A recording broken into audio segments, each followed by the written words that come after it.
Welcome to another episode of Money You Should Ask. I'm your host, Bob Wheeler, and in this episode, we're going to explore, question, examine, converse, dig deep, expose, laugh, and cry about the money beliefs, money blocks, and life challenges of our next guest. Turn up the volume, listen, learn, and laugh. Good news, bad news. Bad news first.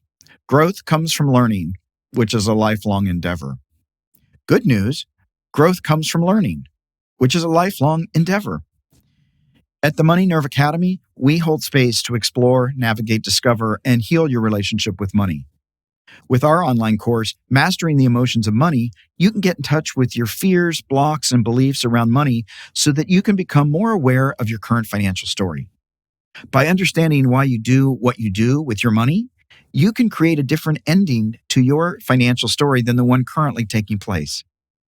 Check out themoneynerve.com and start mastering your emotions of money. You have wanted a camper since I met you. Yes. Like you were dating, park rangers just to see if you could steal a camper from someone. That's right. So you've always wanted a camper. Yeah. So what's holding you back from you making this camper dream come true? Now, for Vicky Barbalak and the rest of my listeners out there that have been wondering about the pop-up camper, I finally got it. I found the perfect pop-up tent, and I'm taking it on its first virgin trip to the Grand Canyon, Zion, and Bryce, and the Arches. It led me to my next guest, which is Troy Morris. And what's cool about Troy is he's the owner of Raptor Ranch RV Park and Campgrounds, and also home of Bedrock City, which is where the Flintstones used to live before they moved on to a nicer house. And it's 24 miles from the entrance of the Grand Canyon southern rim. So when you're visiting the Grand Canyon and you want a place to stay, this is one of the closest places to the park with hookups, 30 amp, 50 amp, everything in between, fires and stuff. Troy, thank you for having the time with me to talk about Raptor Ranch. Oh, thanks for having me. So you are originally from LA and you were in industrial packaging. Right. And then you just decided I need to train some birds and I'm going to go to Arizona and what happened? Well, it goes back quite a ways. I'm a falconer. I hunt with birds of prey, hawks, falcons. And about 20 years ago, I had in the back of my mind to kind of go into semi-retirement, maybe open a bed and breakfast, something around a tourist area where I could, display my birds as a point of interest to people. And so I started examining that possibility. And I usually tend to overanalyze things. So, when I'm looking for a tourist area, I got on the map and I started searching traffic patterns. And in searching traffic patterns, the location that we found, which brought us here, was the highest concentration of tourism traffic for any state national park in the country. So I put my finger on a map and I said, I want to do something here. And then the idea kind of evolved. It kind of grew into a larger project. And we went actually in 2005, I had the business plan and was all ready to open Raptor Ranch, a birds of prey park. It did not have a campground or RV park or anything. And I acquired property 5 miles up the road, had some people that contested it with the county. It went to appeal. They decided it was going to be too successful and too busy. Yeah, don't want to have too successful. Yeah. Heaven forbid. And just bring too much traffic to an area along the Grand Canyon corridor that wasn't commercialized. So, right. So that was a big letdown. At that point, I'd had a lot of time and a lot of money put into the project and planning. So I kind of tucked my tail between my legs. And then after tossing and turning, I finally found another property that was closer to the commercial center. Went back to the entire process again, which took about a year. This time I did win on appeal, went back to my bank. The bank said, well, we just need this feasibility study to be conducted. That's the last thing they needed before they could fund it. So I went, had that done. That took almost 6 months. Yeah. And when I came back with that, with a glowing recommendation for this business plan, it was 2008 and the financial meltdown was upon us. And the bank said, sorry, Mr. Morris, we're no longer in the lending business, right? Timing is everything. Timing is everything. So, and then you finally got here and got started right before COVID. Yeah, right. So there was we took a hiatus. We were waiting for the economy to pick up, and it did. But for a startup operation, banks were still no longer funding something so out of the box as Raptor Ranch. So we were waiting and waiting. It's my partner, Ron Brown, and his wife, Angela, and my wife, Debbie. We're all in partners together. And we're sitting around and we said, if we're not getting any younger, if we don't do this, we're never going to do it. Not going to happen. It's not going to happen. So, but we couldn't afford to build the property that we purchased because the infrastructure had nothing. We needed to put in a left-hand turn lane off the highway, deceleration lane. Right. And it was too costly to develop out of our own funds. So this property was available. It's 30 acres. It had a lot of deferred maintenance. But I looked at Ron and I said, we could start on this property. It's Bedrock City now, but we can change it and add to it. And it needs a lot of work, but it's here. It's got access. It's got electricity. We've got, sewage, buildings, funky as they may be. It's got some bones. It's got bones. It's got some dinosaur bones, but it's got bones. A lot of bones. So, we sat around and looked at it. And basically, my partner came up with a lot of money. And we sold everything that we had, stocks and property, and kind of burned all the bridges. Went all in. There was no turning back. No going back to LA or any of that stuff. You are. No, sold everything, So. All right. And you dragged along some family. I think your sister's here. Yeah. It started, it was going to just be my wife and I, and then her niece, Bridget, wanted to change. So she came up to help. And then, cool. And then my mom came up and my sister. And so, I've got the whole clan here. The whole clan. Right now. That's cool. Yeah. Well, let me ask you this. So when you were 5 years old, were you thinking, I want to own a falcon ranch? A Raptors? I wasn't thinking that far along. I've always been infatuated with birds. My mom said when I was a baby in the crib, she had a parakeet that would perch on the edge of the crib. So that may be where it all started.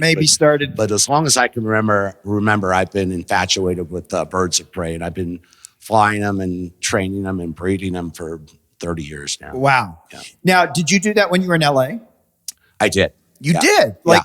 So there's a lot of planes and drones and traffic. How do you train birds of prey? So I grew up in the South Bay, and at that, back in the 70s, you could do it back then, but that area kind of got congested. So we actually moved 50 miles out into the suburbs. Oh, okay. To Corona. And that's the large portion of deciding to live there was because I had access to fly my falcons and things of that nature. And then that area is getting more and more congested and built up. And I was driving 50 miles one way to work on the 91 freeway. That was getting really old. That gets old. Yeah. That gets old. Yeah. And do you just have the one sister? Do you have other siblings? I have another sister. She's still in California. Okay. Yeah. She made the choice to stay. She's on the other side of the bridge. Yeah. Has she been out here?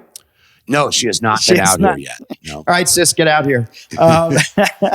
And so you had this dream, and it took a while, but you were very persistent.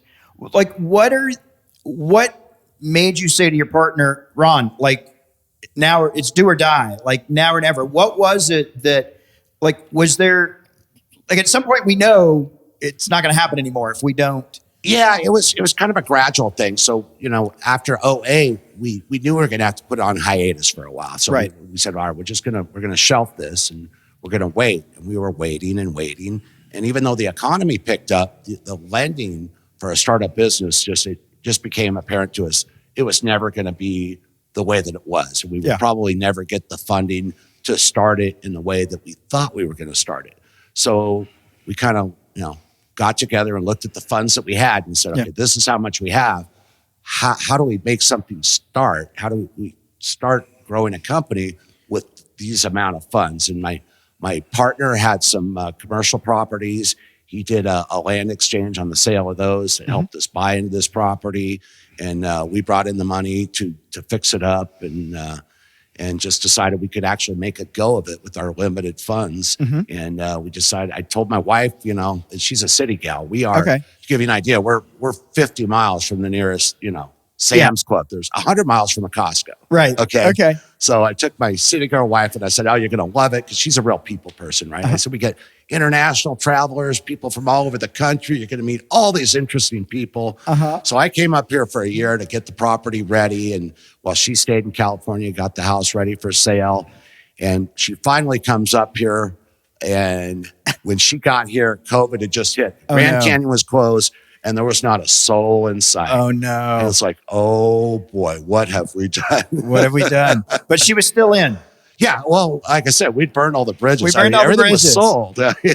Well, sometimes spouses don't want to come along for the dream, or they reluctantly come along for the dream. So it's sort of important to be out here having somebody that's like all in. Yeah.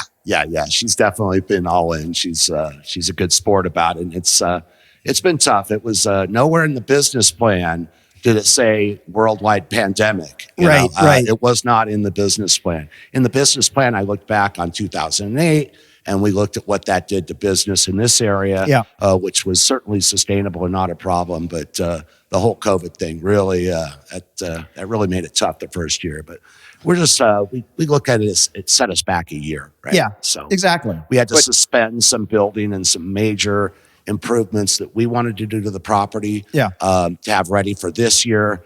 But when COVID came out, we kind of stopped on some of that, not knowing if we're going to have to sustain, 2 years, So we pulled in our horns a little bit, just continued planning and fixing things up with what we could do ourselves with our small crew, and just planning on now getting ready to do some of the major improvements that we had planned on doing last year.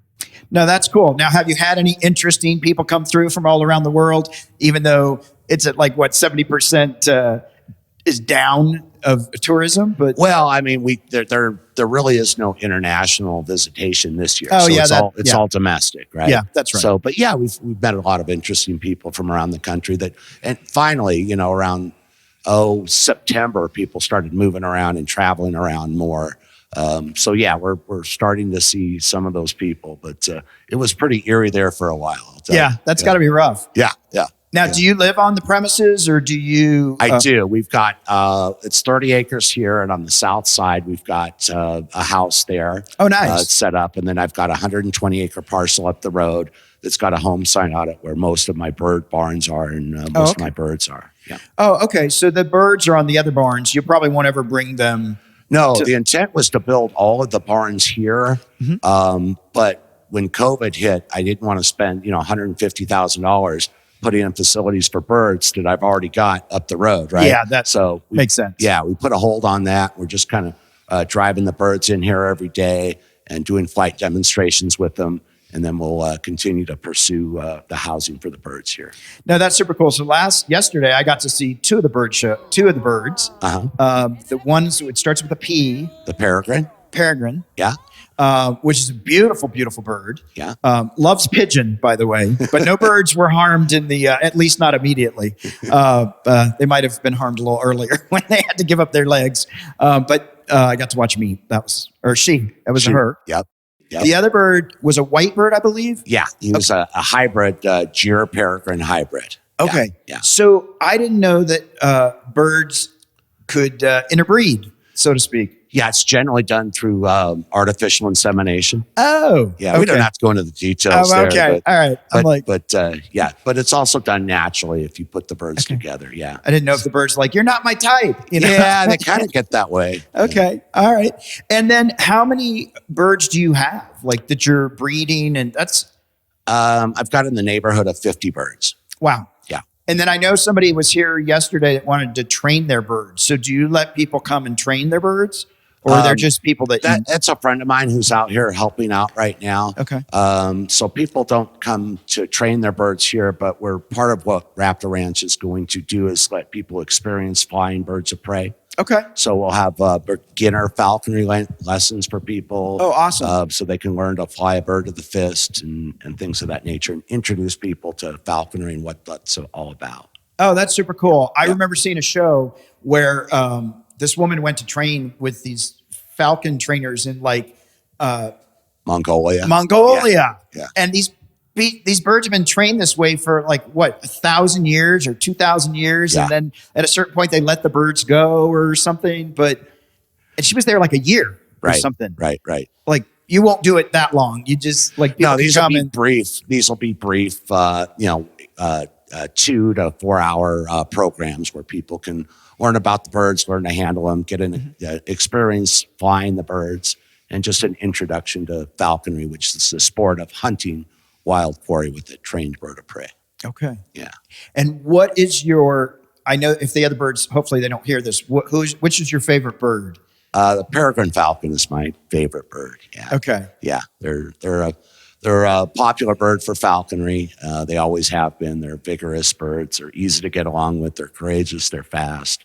They're a lot of fun. And why do they keep coming back? Like, if it's me, I'm not much of a rule follower. So I might the minute you let me free, I'm going to frickin' haul over to the next mountain. Well, the first thing you have to do with the bird is get it tamed so it trusts you. Right. And then, when you're feeding it and rewarding it, it realizes that you're not going to hurt it. You kind of develop a bond. Mm-hmm. And then when they fly around, they want to come back because you're going to show them where the food is. When you're hunting, you're going to flush that quarry for them.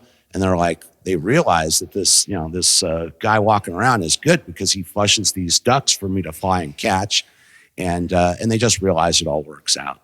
Oh, that's cool. Yeah. That's cool. Yeah. And how has it been in the local community? Have they been pretty excited? I mean, I'm sure they're excited that Bedrock is still around. Yeah. Home of Flintstones used to live here. How have the birds been received locally? Very, very well. Very well. A lot of people interested in it. A lot of tourists are interested in seeing it. But yeah, the locals like it. They think it's kind of, fits with the topography in the area into the corridor of the Grand Canyon. So, it's been very well received. What would you say to somebody that's out there that has a dream that's maybe not like everybody else? Because certainly having a Raptor Ranch is probably not, most people aren't like, I just want to be a fireman. But what would you say to somebody that's got this sort of dream that's a little different than everybody else? What would you say to somebody out there that's... you know what? Just don't give up on it, right? So this has taken a long time to get here, but we never forgot about it. You get bumps in the road and things that may delay you or stall you. But if you've got a good idea and you know it's going to work, then follow up on it and stick with it, even if it takes a little longer than you thought it might. A lot of people come up with good ideas and then they just never follow through with them, right? Yeah. So, Ron, my partner, and our wives always knew that this was a good concept in this area. We didn't have a doubt about it. It was just about how do we make it happen? And that was the challenge. In our case, it took an extended amount of time, but we never lost sight of the dream that it's still a good concept, even though we had delays, the financial meltdown, the mortgage crisis, and then COVID. It's still a good idea and it'll still come back, but you just got to stick with it. If you just throw it to the side, then it never materializes. Yeah. And so I think for what I'm hearing is you kept the big picture alive. So you didn't necessarily know what property it was going to be at. You didn't know that there was going to be an RV camp with it. Right. But you knew Grand Canyon area, birds of prey. Right. This is going to happen. Right. And then we'll figure out the rest, but we're not going to lose sight of the mountain. Exactly. And, keep your eye on the ball in that regard and then be flexible. I mean, this property, had a campground on it and that wasn't in the original plan, but it's like, well, we'll take that. We'll take it. And then, even the Flintstones theme, that wasn't part of something that we thought we were really going to keep at all. Yeah. But it's so popular with people, we thought, well, why get rid of it? It cost $250,000 to take it all down. We'll just clean it up and let people enjoy a giant children's playground. And we're just adding to it with rock climbing walls and big jump pillows and things. And just fortunately, we had enough room on the property to do our birds of prey stuff on the north side of the property and let this remain as it is. Yeah. And I'm just wondering how it felt to sell the house, leave everything behind. Was there any moment where you went like, holy shit? I remember it vividly. It was, I'd been, the job I was at previously, I was there for almost 35 years. It was a startup company. I started with the owner of the company, and we were the first 2 employees. Okay. And we went to a $40 million a year company. So a pretty good sized business, and I was comfortable there. And it was a good business. It was a good living, but I wanted to make this change. So when we finally, I'd given notice at my business and the time for me to leave was fast approaching, I woke up in a cold sweat in the middle of the night. I dreamed that I sold everything and bought a cartoon town in the middle of the desert. Oh my God. And when I woke up, I realized, it's just a dream. And then I realized, no, it's not a dream. You've actually done this, right? You've done it. Yeah. So that was, there were some chilling moments, It was pretty scary there for a while. But, you just, at the end of the day, we're all here for a limited amount of time, and then we're going to die, right? Exactly. So I couldn't help. I didn't want to look back one day in a rocking chair and say, I should have done this. Yeah. Should have, could have. So, it comes a point in time where you just you gotta make the leap. Of course, you don't leap without looking, you plan accordingly and you do it when the timing is right. But it comes a point where, you gotta jump, right? Yeah, absolutely. Absolutely. What would you say is the biggest reward from all of this? Just having something that's yours, and you're kind of in control of it, right? So my sister's here, and she came from a corporate background, and it's corporate, right? Yeah. And but this is, it's different here. We can do what we want. It's a family business, and it's enjoyable and controlling your own destiny. Yeah, there's something nice about that, of actually being able to be in charge. Yeah. Of, like, maybe I'm not making $5 million. Right. And because, again, for me, I don't even think it's about the dollars that we're making. It's about the pleasure that we're having, the experiences we're having. And it just seemed like yesterday was Halloween. And so all the kids were coming in costumes for the candy and the bird show, and just watching everybody just like, wow. Like, yeah, it's a lot of fun. I mean, it's an enjoyable type of business. People are on vacation, and it's a lot of fun. I mean, at the end of the day, you have to cover the nut, right? You gotta pay the bills, and pay the bills. You make some money at the end, but it's not all about the money. But it's certainly, it's a little pride of ownership, that goes along with it. So yeah. So I do think it's awesome to be able to be in charge of your own destiny. Yeah. That is for sure. And I think a lot of listeners out there, and just a lot of people I work with in workshops, stuff like that, they have a dream, and then they're just too afraid to go for it. Yeah. Right. Yeah. And so I think one of the things I would just say to people out there is, like, go for it. Like, you're going for it. You just sold everything. Yeah. You've burned all the bridges. There's no going back. Yep. And no regrets.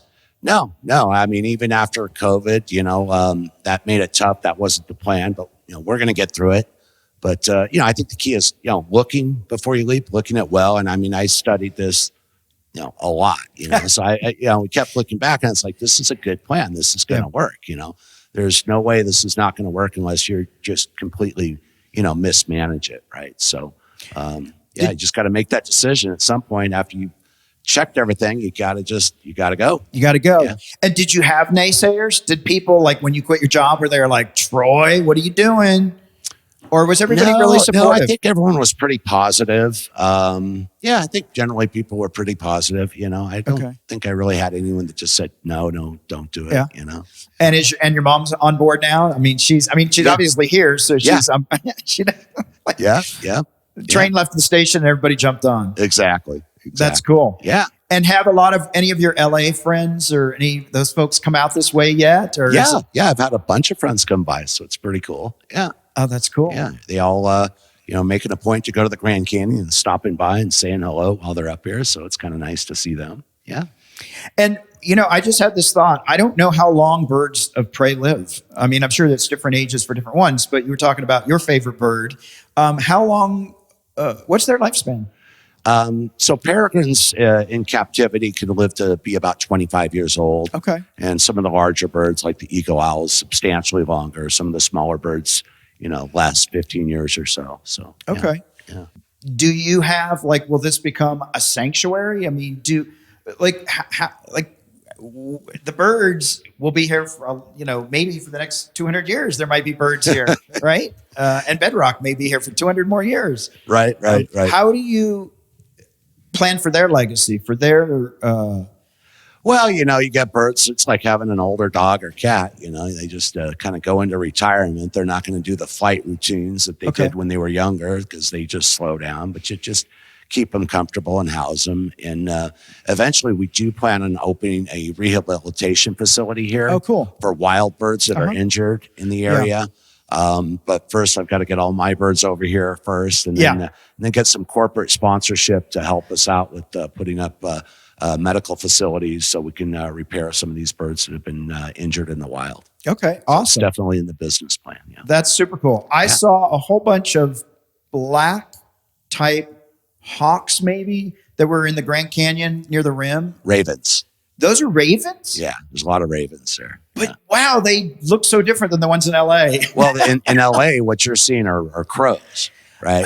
So crows, they're similar to both corvids, but the ravens are quite a bit larger. Because they they float through the wind. They're outstanding flyers. Yeah. Yes. I was like, there's no way that's a crow. Yeah. No, they're so ravens. It wasn't a crow, but it's a raven. The ravens, and we've got ravens too here. Okay. Yeah. Well, you're obviously doing something right here because, once I knew the name, because my sister found the place because we got lost trying to find the other place and she called ahead. She was the preacher. She was the navigator. She did what do they call those people that got the scout? She was the scout. She came out early and then was like, no, the other place is terrible. We can't find it. But one of the things that when I did look it up though is so many people have said, oh my God, I went to Raptor Ranch. They're the nicest people. They let us watch the bird show as part of the staying over there. And everybody's just it's a family business. Yeah. I think I've met your mom and your sister. I've met your niece. I don't know if I met your wife. I've met a lot of people. Yeah. And everybody has just been all about making it a warm, friendly family feeling. And that's nice because I'm from LA. People get a little cynical pretty quick. Yeah, we want people to feel welcome here, and hopefully they have a good experience and they'll come back. And but it's easy to do because it's a lot of fun. It's amazing. Yeah. So where can people find you on social media? Raptor-ranch.com is our website address, and of course we're on Facebook and Twitter as well. All right, so we're going to check all that out. I hope that our listeners out there, when they get ready to come to the southern rim of the Grand Canyon, they'll stop at Raptor Ranch and spend a few nights. It's been great. I love the RV hookup. I have a pop-up, so it's a little better than being off on the ground. So life is good. So I so appreciate you taking the time. I love what you guys are doing here. I love that you're following your dream. And I just hope that thousands of international people come through after COVID. So your wife gets to meet all those people. And you guys just keep living the dream. Yeah, thank you. Well, we appreciate you guys coming by and staying with us, and come back again next time you're in the area. I will absolutely do it. Yeah. Absolutely. I just want to say to our listeners, don't forget to share the love. You can find us on Facebook, Twitter, and Instagram. Search for Money You Should Ask, all one word. You can subscribe to this podcast on Apple Podcasts, Google Podcasts, iHeartRadio, Stitcher, Spotify, or your favorite podcast player. And if you prefer to watch our episodes, head over to YouTube and subscribe to our channel. Troy, awesome. Thank you so much. All right. Thank you.